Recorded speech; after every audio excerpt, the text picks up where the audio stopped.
Yeah. You are hungry. So it's time for me to eat. Well, I'm really pleased he's actually...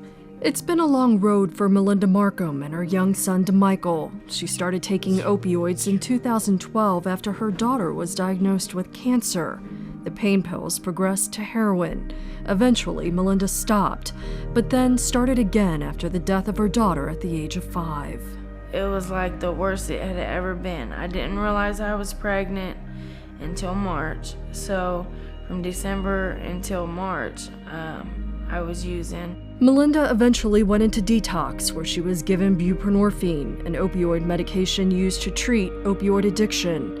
In June, homeless, she showed up at First Step Home in Cincinnati, a residential treatment center where women live with their children as they recover from substance abuse. Reality hits, and you know that you're the reason that's happening. The opioid epidemic doesn't just touch adults. DeMichael was born in withdrawal and spent a month in newborn intensive care. His withdrawal symptoms were strong, and he eventually went home on a prescription to ease the muscle tightness, jitteriness, and inability to be comforted. Today, DeMichael is a patient at the Neonatal Abstinence Syndrome, or NAS, follow-up clinic at Cincinnati Children's. There's that smile I've been waiting for. Gail Hertenstein is DeMichael's nurse practitioner at the clinic.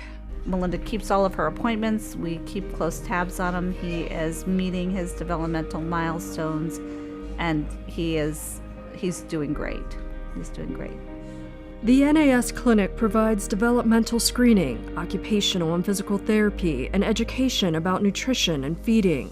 As the babies become toddlers, they are evaluated for language and communication, behavioral issues, and overall development. The long-term implications for, opiate exposure are still unknown. This clinic, to my knowledge, is one of the few nationwide that we have. Everybody's talking about the heroin epidemic, but everybody's talking about the addicts. It was talking about the overdoses. And where were the children left in all of this?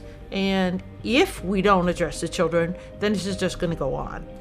Unfortunately, business is booming. In 2016, about 4% of babies were exposed to opioids in utero.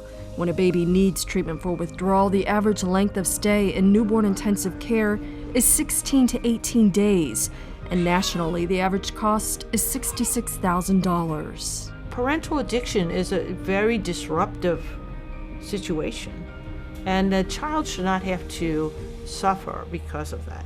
Each year, as many as 12,000 babies in the United States are born with fetal alcohol syndrome, and the results are devastating. Whether the same will be true for those babies born with NAS is something the clinic will be studying.